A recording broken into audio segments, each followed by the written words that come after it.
Class 8 और class 6 के बच्चे यहाँ बैठे हैं और दोनों क्लासेस में एक चैप्टर है, इलेक्ट्रिसिटी क्लास 6 में है और आपका chemical effect of electric current class 8 में, ठीक है। दोनों में इलेक्ट्रिसिटी के बारे में हम पढ़ते हैं और इलेक्ट्रिसिटी क्या होता है ये भी आपको पता है। इलेक्ट्रिसिटी में इलेक्ट्रिक करंट क्या होता है, rate of flow of charge. Rate of flow of charge मतलब इलेक्ट्रिक करंट का फ्लो होना क्या होता है, चार्जेस का फ्लो, और चार्जेस पॉजिटिव चार्ज होता है, नेगेटिव चार्ज होता है, दो हमारे पास चार्ज होते हैं, ये आपको पता है, ठीक है।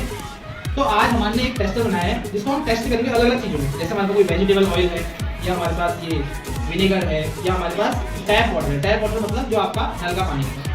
लेकिन उससे पहले मैं आपको एक चीज बताऊं कि जैसे यहाँ पे आपने एक टेस्टर बना दिया, ये टेस्टर दिख रहा है आपको, टेस्टर इस तरीके से इसमें करंट फ्लो आई बात में। अब इसको मैं जैसे करंट फ्लो हो रही है, इसको मैं जैसे यहाँ पे देखो यहाँ 220 वोल्ट है ऊपर, आपको पता है करंट कितनी होगी, 220 वहाँ पे जो लगाया बच्चे ने, और यहाँ पे कोई अलग से कुछ है, ठीक है। इसको मैं अपने हाथ से करके दिखाऊंगा आपको, चेक करके दिखाऊंगा, आई बात में, ठीक है। ये दो करंट तो वहाँ से फ्लो हो रहा है, देख लो आप, ठीक है, और ये 220 वोल्ट है।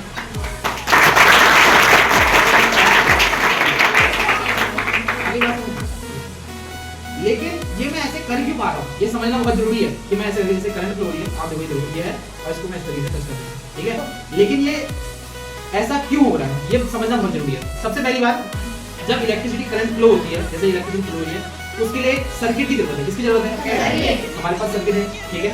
लेकिन वो सर्किट क्या होता है बेटा, अब वो सर्किट होना चाहिए क्लोज, क्या होना चाहिए। तो यहाँ पे मैं अर्थ से कनेक्टेड हूँ और मैंने क्या पहन रखे जूते, या आप कोई प्लास्टिक की चीज में आप खड़े जाओगे तो वो सर्किट कंप्लीट नहीं होता। एक रीजन ये है करंट ना लगने का। दूसरा रीजन क्या है, दूसरा रीजन ये है कि जो करंट होता है वो लो रेजिस्टेंस को ट्रैवल करता है, लो रेजिस्टेंस में जाएगा। लो रेजिस्टेंस मतलब, रेजिस्टेंस का मतलब होता है प्रतिरोध, जो करंट को क्या करता है, अपोज करता है, ठीक है।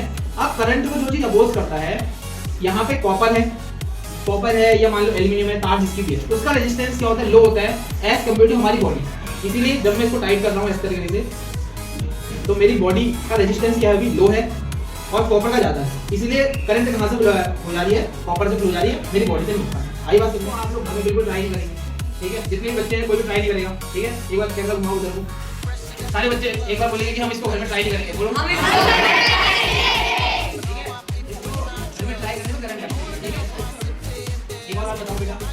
अगर अभी इस वक्त ये ऐसे करंट फ्लो हो रहा है, अगर इस कंडीशन में अगर मैं इन दोनों को छू लूं तो होगा क्या, सर्किट हो जाएगा कंप्लीट। यहाँ से मैंने छू दिया, यहाँ से मैंने छू दिया, करंट दौड़ रहा है इसमें, तो सर्किट क्या हो जाएगा कंप्लीट। मेरे को मीडियम बना, क्योंकि जो हमारी ह्यूमन बॉडी होती है वो कंडक्टर इलेक्ट्रिसिटी होती है, तो अगर इन दोनों को मैंने छू दिया तो मेरी बॉडी को क्या बना देगा, मीडियम क्या बना देगा, मीडियम बना देगा, करंट क्या हो जाएगा, तो फ्लो हो जाएगा। हाँ, लेकिन अगर मैंने ऐसे छुआ इसको तब ये फ्लो करना आगे